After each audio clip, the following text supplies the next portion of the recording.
are.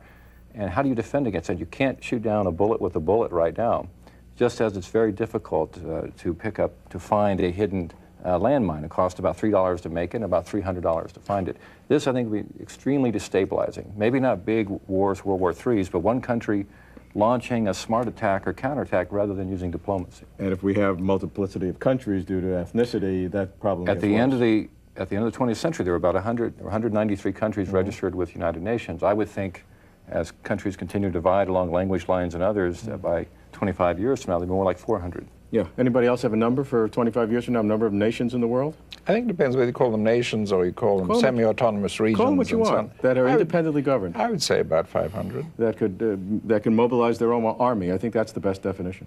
Be a pleasant one, no, I wouldn't say that. To have a really pretty independent, but not necessarily mobilize their own army. Well, if they mobilize their own army, how many I don't think there'd be a big change there, because why would people want to get into having to mobilize their own army?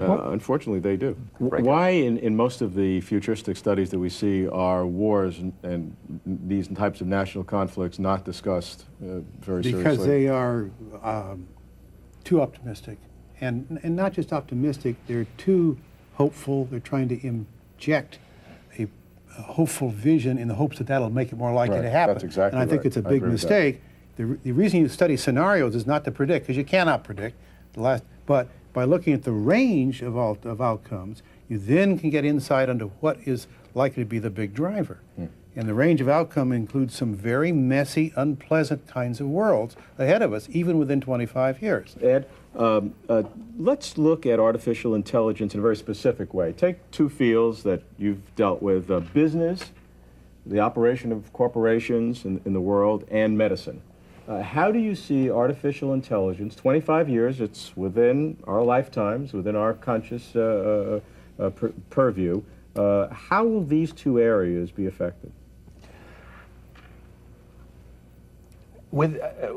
I just want to start out by saying that I disagree a bit with your opening statement about how difficult it has been to predict the future, especially over a 25-year horizon.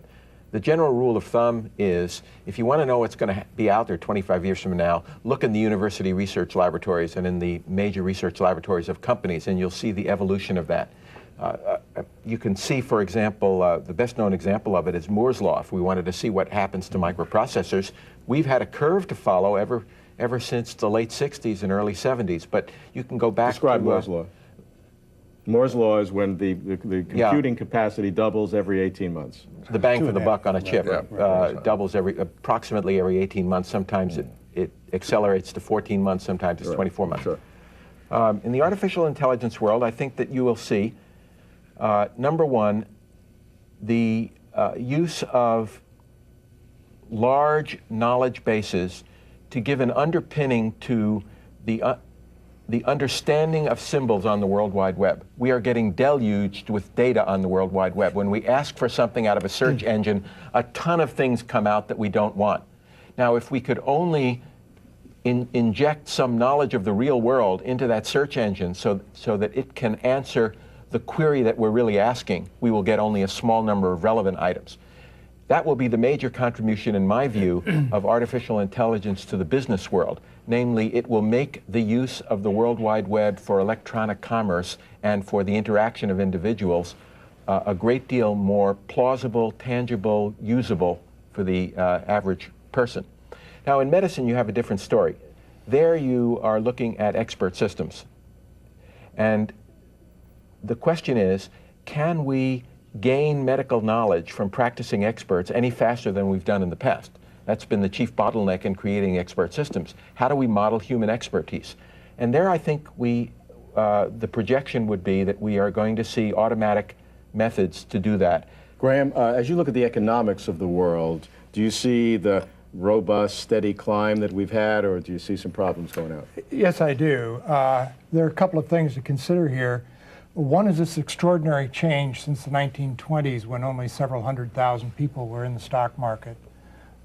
This last year, 43% of the people are indirectly or directly in the market in this Either country. directly or through pension plans, retirement plans. Exactly, and mutual funds. Now, The most significant Bell indicator to me is that in 1998, the amount of equity that the average householder has in the stock market exceeds the value of the equity of the real property. There's a lot of other factions that are not like that. And they're gonna be around. 43% of the population. Their children will be around. Third world. Poorly educated.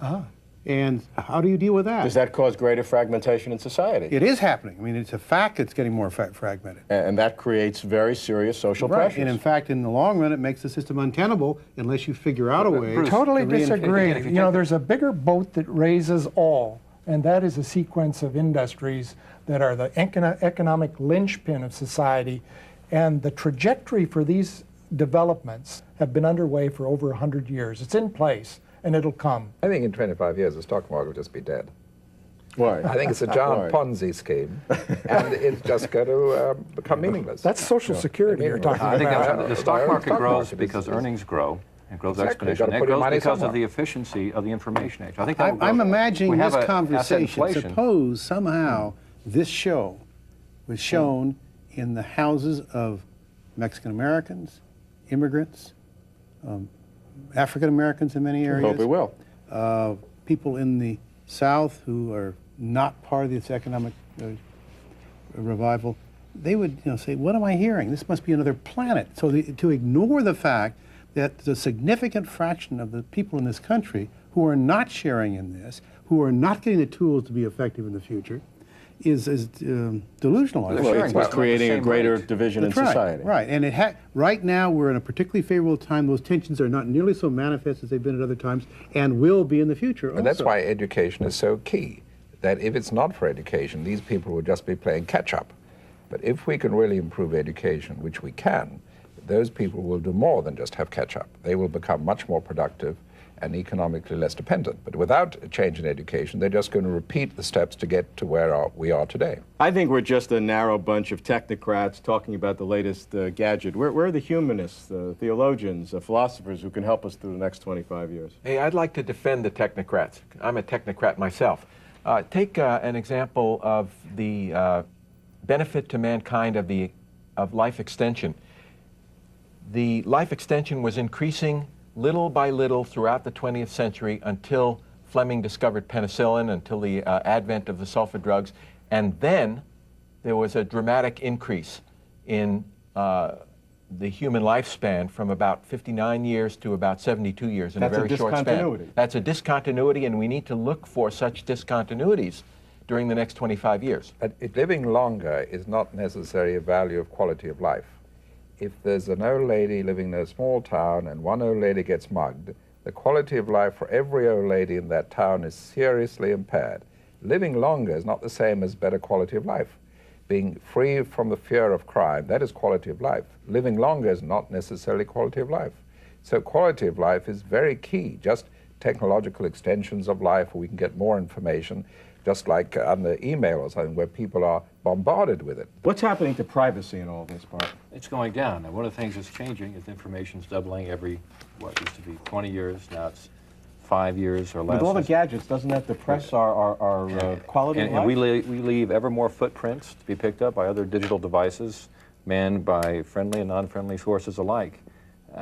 The government has 12 underground acres of computers at Fort Meade just to crack certain kinds of codes that people don't know about.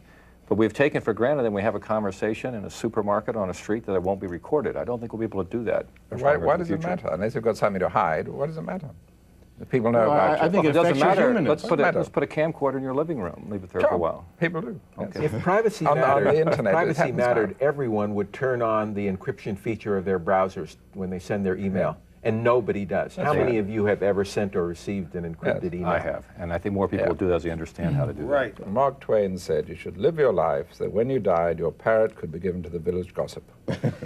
In other words, what's there to worry about invasion of privacy? You've got nothing to hide. Makes life more interesting for other people, and it's reciprocal. Their lives become more interesting to you. So, Well, I think there's something So what? essential about our humanness in this. I don't want people free to go through all Well, I of my don't. records. I wouldn't One thing, they mind can the least. manipulate you. Edward. wouldn't They have mind the your least. access to your genome data or other Sure, financial so? data. So if I crack you your get a better computer and read insurance your rate. email, you don't care. Oh, absolutely not. Okay. Absolutely I not. care. Absolutely not. Absolutely. I've got nothing to hide. Let's go to space, Bruce. What do you see 25 years from now? What are some of the practical applications that